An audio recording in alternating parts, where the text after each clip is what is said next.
Hi guys, miss you all. Thanks for tuning in and watching this video. So we're gonna go over the PowerPoint that you guys have to be working on right now. There are questions embedded into the PowerPoint that you should be answering. I also wanna go over and talk to you guys a little bit about World War II. So as we know, World War II is going to come after the Great Depression. And it's really what gets the United States out of the Great Depression, okay? So some people think that it's the New Deal actions that got us out, but it really was World War II. Why do you think World War II is going to get us out of the Great Depression? Think about that for a few seconds to try to think why a war would get us out of a depression.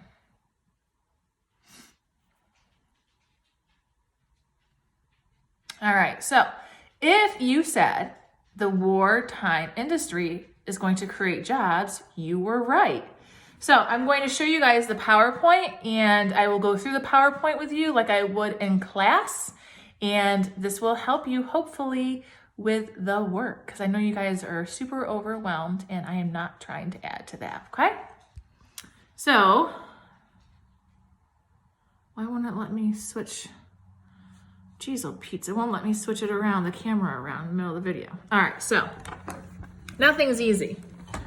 So here we have World War II. Why it matters. So why World War II matters. World War II, the most destructive war in history, resulted in the deaths of more than 40 million people. All right, that's a lot of people that died. More than half of the deaths were civilians. So remember, civilians are people like you and I. So they weren't even in the military. They just died because maybe their towns were bombed or they were part of the Holocaust.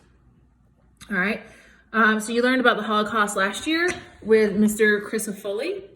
And so we don't really go over that too much in U.S. history because you've already learned about it. Okay.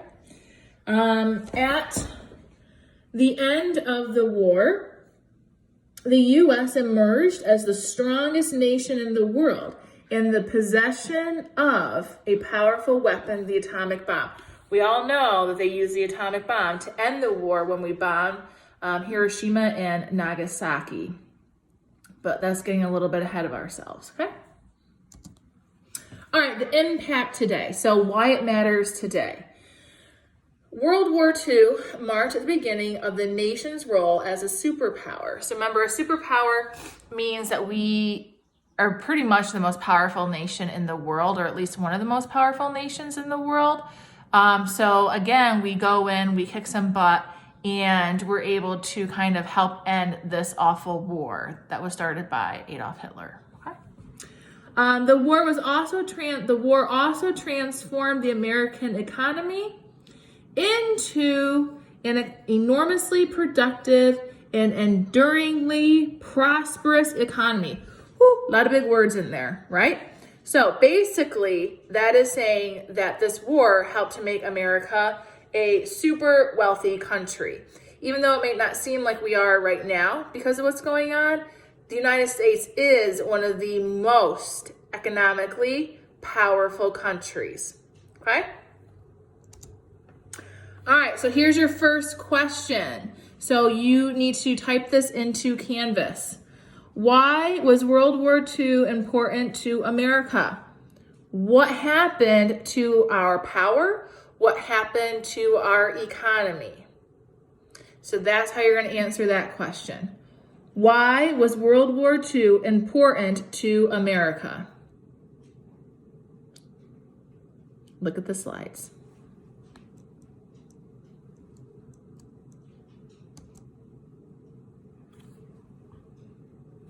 Players. So who was in World War II? Players. I know you guys miss me. All right, rise of dictators. So this is, if I was teaching global studies, I would tell you this is probably one of my most favorite things to teach about, the rise of dictators and how they all rose to power. Because it's actually pretty amazing how they rose to power. And to me, it's crazy how small and weak Hitler was to begin with, and that he was able to have so much power and brainwash so many people.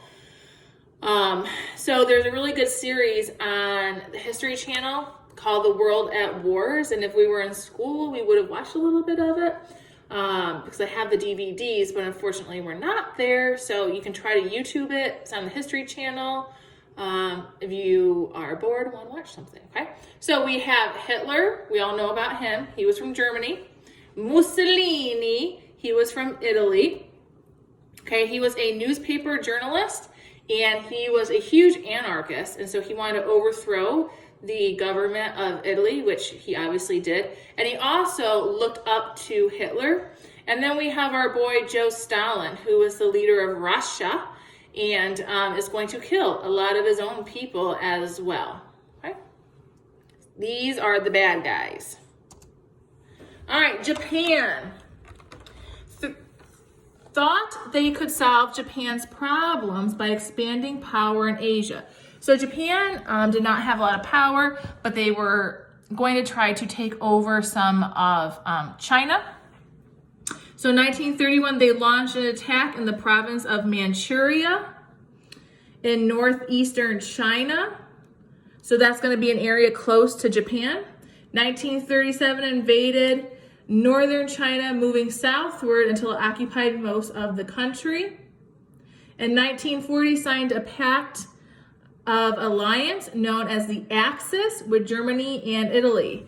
So I like to refer to them, I like to go off President Bush and refer to them as the axis of evil. So they were in the war together, Germany, Italy, and Japan.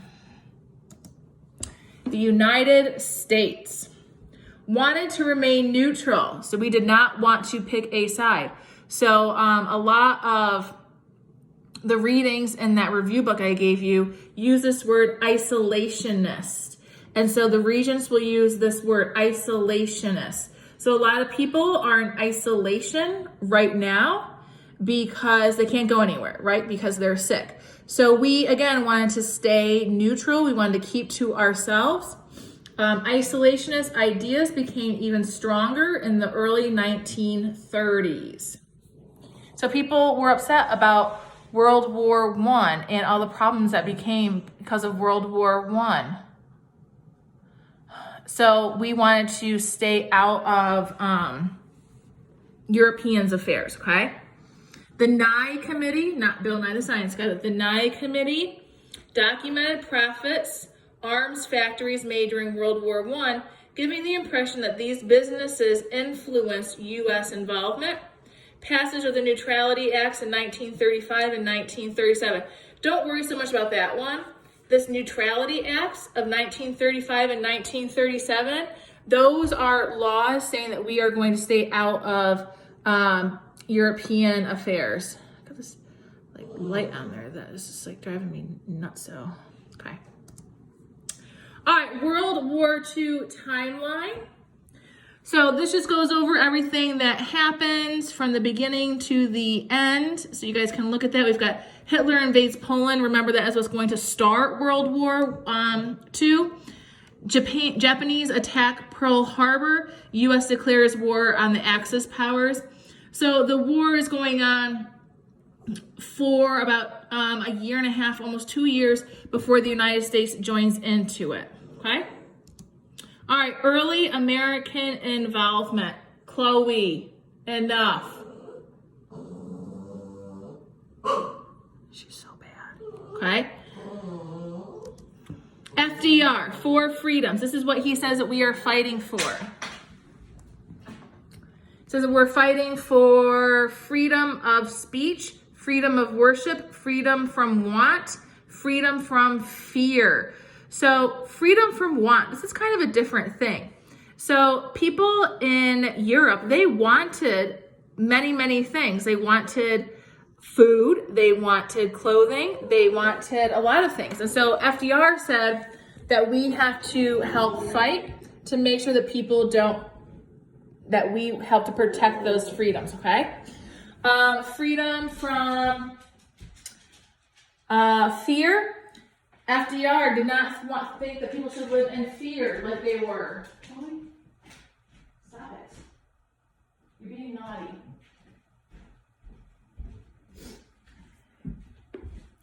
All right, freedom from fear.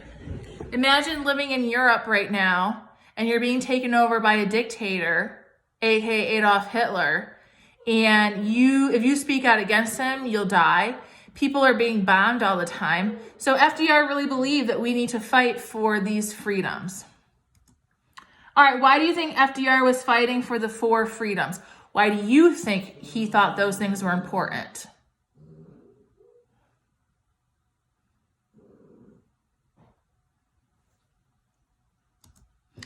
Early American involvement, the Neutrality Act of 1939.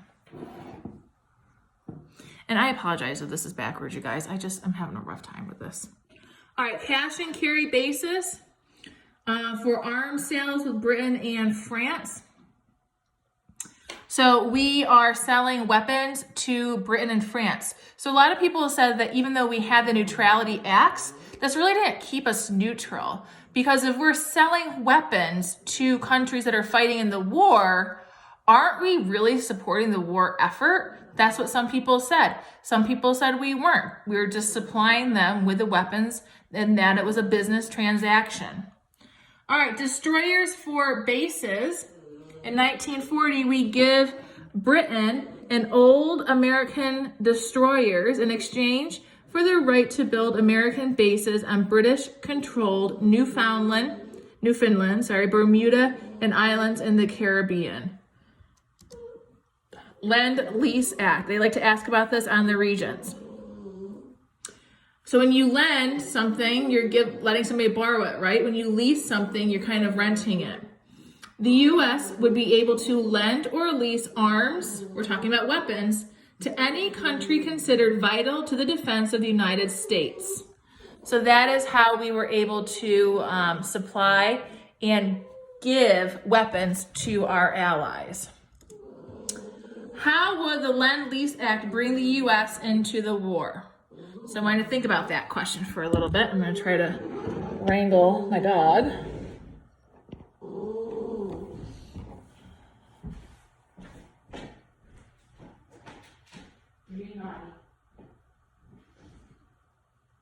You want to be part of the video?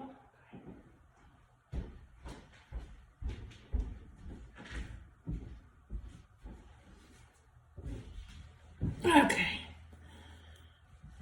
All right, we're back. She demands a lot of attention. All right, escalating tensions with Germany. September 1941, German U-boat fired on American ship, radioing the U-boat's position to the British. FDR responded to shoot on-site policy toward German submarines. So again, not so neutral. October 41, Germans target 2 American destroyers. Escalating tensions with Japan. Britain needed to keep most of its navy in Asia to protect their interests there from Japan. As Germany kept taking out British ships, the British had to pull some from Southeast Asia to the Atlantic. Enter FDR, introduced policies to discourage Japanese from attacking the British Empire. So we're going to be asking the Japanese who are fighting with Germany to not attack the British Empire. So remember, they're not happy with us because of the end of World War I and the Treaty of Versailles. Right, Sweet Pea? And so how do you think they're going to react to that? Probably not very well. All right, 1941. FDR began sending Lend-Lease aid to China in an effort to assist the Chinese in preventing the Japanese from attacking elsewhere. Did not work. Japanese sent troops into Indochina. So we were supporting the Chinese, who the Japanese were fighting. More escalating tensions. Remember, escalating means going up, okay? FDR responds, they froze all Japanese assets in the U.S. forced the amount of oil being shipped to Japan, reduced the amount of oil being shipped to Japan, sent General Douglas MacArthur to the Philippines to build up American defenses. I don't think they're going to be very happy about that. So guess what they do? Japanese respond. War in China now in jeopardy because of a lack of oil and other resources. Plans to attack resource-rich British and Dutch colonies in Southeast Asia decide to take the Philippines and to attack the American fleet at, you guessed it, Pearl Harbor. Do you think Japan was justified in attacking Pearl Harbor? Why or why not? Explain your answer. I want you to take your sense of pride in being an American or living in America, your sense of loyalty to America if you have any. And I want you to think about maybe this from the Japanese point of view. Do you think they were justified in doing what they did? So when I say justified, do you think that they were right in attacking Pearl Harbor? So now you just have some pictures of the Pearl Harbor attack. So this is FDR's speech yesterday, December 7th, 1941, a date which will live in infamy. That is the very famous line.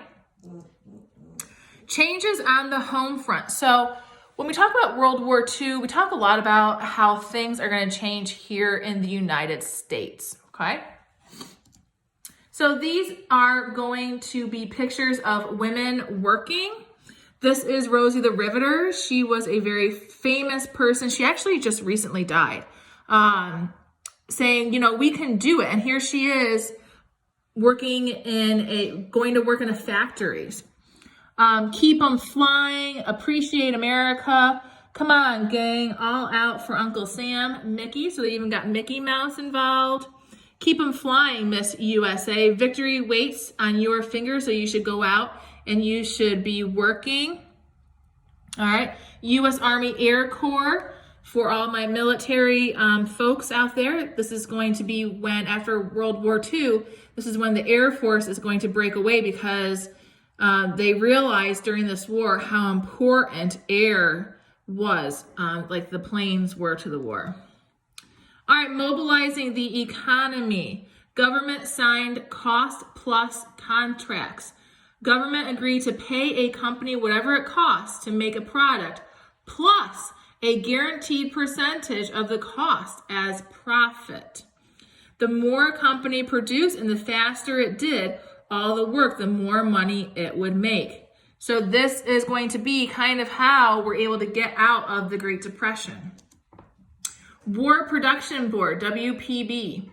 Authority to set priorities and production goals and to control the distribution of raw materials and supplies, okay? So because we needed so many products for the war, they are going to decide who gets what for raw materials. So like trees, like lumber, rubber, oil, cotton, things of that nature. Still problems, clash with military who continue to sign contracts without consulting the WPB. Solution, Office of War Mobilization, settle arguments.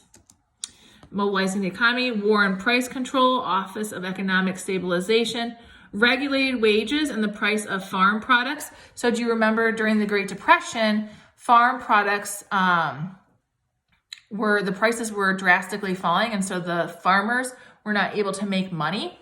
So now they are going to start making more money, and the government's going to step in and help. Okay. All right, blue points, red points. So we are rationing again. Kind of like people had to ration their toilet paper for a little bit. So rationing, limiting the availability of many products to make sure enough were available for military use. Meat and sugar were rationed for the Army. Gas was rationed, driving restricted, and speed limit was set at 35 miles an hour. Ration coupons. Blue controlled processed foods. Red controlled meats, fats, and oils. Give over enough coupons to cover your purchases. So people would get these coupons, and in order to, like if you want to get some chicken, you better make sure you have enough red coupons to get that chicken, because if you didn't, You're not getting that chicken. All right, so people, to supplement what they couldn't get because of the rationing, they created victory gardens. They planted gardens to produce more food. Any area of land may be a garden. Government encouraged these. Scrap drives collected spare rubber, tin, aluminum, and steel. Donated pots, tires, tin cans, car bumpers, broken radiators, and rusting bicycles. Collect bacon grease and meat drippings. Paying for the war, federal government spent more than $300 billion. So they raised taxes, issued war bonds. We talked about bonds during World War I. All right, so buying a bond, you're loaning money to the government. Bond can be cashed in at future date with interest, so you're going to make money on your bond. Most common were E-bonds. You buy for $18.75 and get $25 after 10 years. Americans bought $50 billion worth. Banks, insurance companies, and other financial institutions bought over $100 billion. How did people at home help the war effort? So we just looked at a bunch of slides. How would people living in the United States, even if they weren't out fighting the war, how did they help the war effort here at home?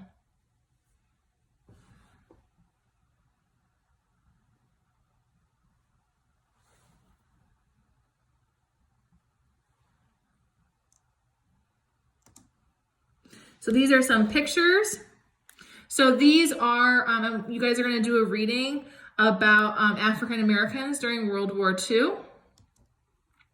So here is a political cartoon, which you're going to answer a question about after this. It says, listen, maestro. So that's the maestro.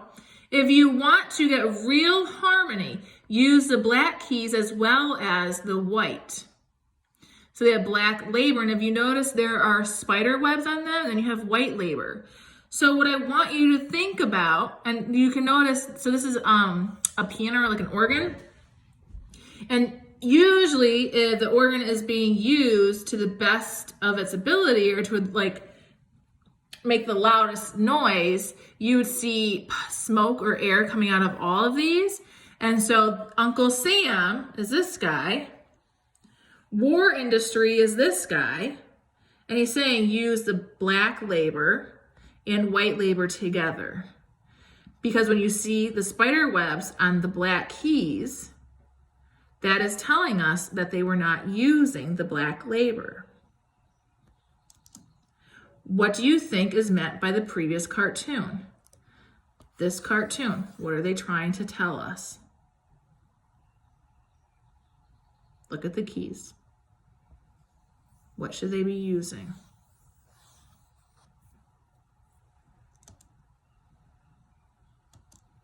Rosie the Riveter, we can do it with women's support. Okay, this is a very famous political or very famous propaganda poster.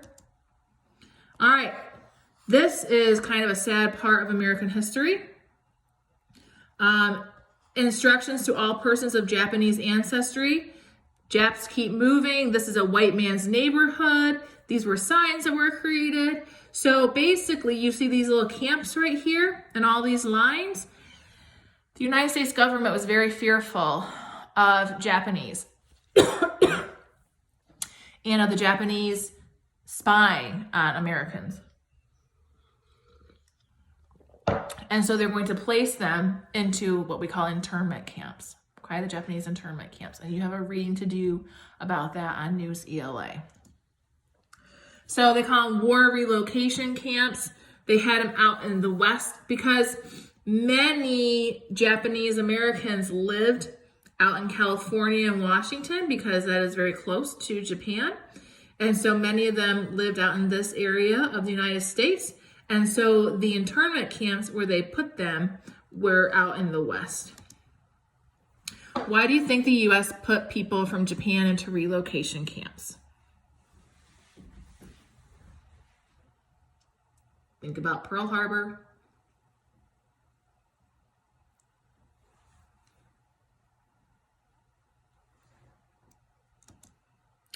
Korematsu v. United States, very important Supreme Court case.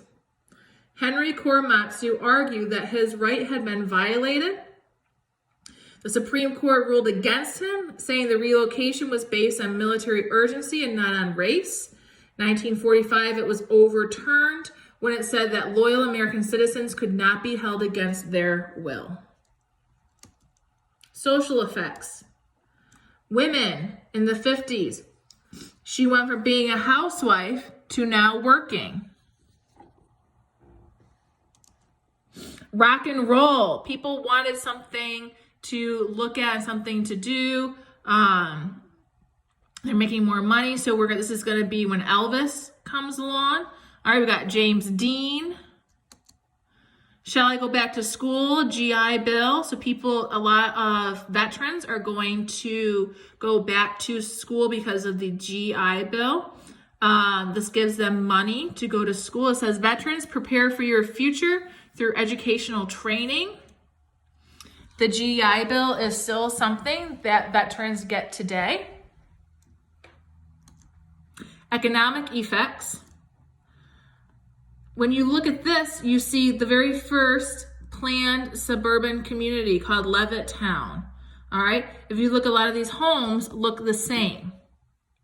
If you have ever been to Bayberry here in Syracuse area in Liverpool, that was the very first planned community here in our area. All right. So people are making more money and they are wanting to move out of the cities, and so they are moving to the suburbs. So we have what we call the growth in suburbs, urban sprawl. People are moving. People are able to afford more cars. So we have highways being built, and we have a lot of these planned communities. Many people left growth of suburbs. Many people left the cities and moved to the suburbs. So the post-war baby boom. So we call people like my parents' age baby boomers. So after the war, a lot of babies were born. I'm sure you can figure out why that happened.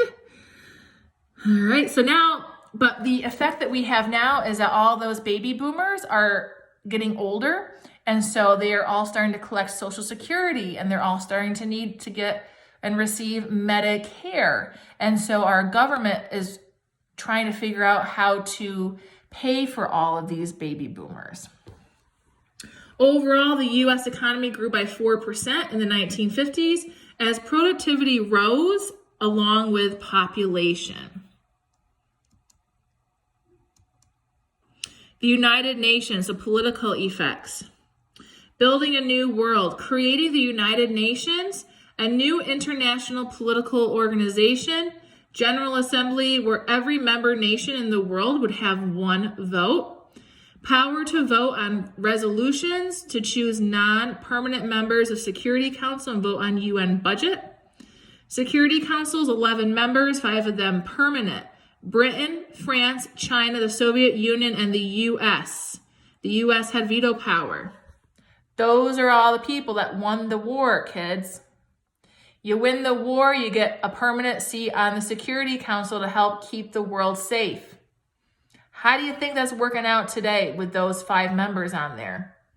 There's 2 that don't really follow the same political belief system as the other 3. Siri.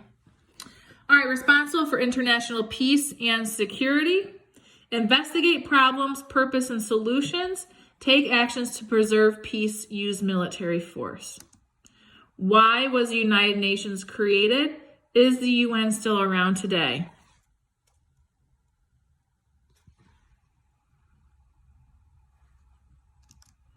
Building a new world, putting the enemy on trial. So you guys probably talked about this last year, the Nuremberg trials, where they put all of the people that were accused of war crimes on trial, and they were convicted. And we still put war criminals on trial today. Saddam Hussein was a war criminal and he was killed, and there will be more. Communism, Cold War begins. All right, so that is 30 minutes of me explaining. So it's just like we are in class. So I know it's a long video, but I think it will help you guys. You can watch in chunks. So let me know if you have any more questions, okay? Make sure you do your news ELA and make sure you watch those videos because the videos that I have on Canvas will also help you, okay? Bye, miss you guys.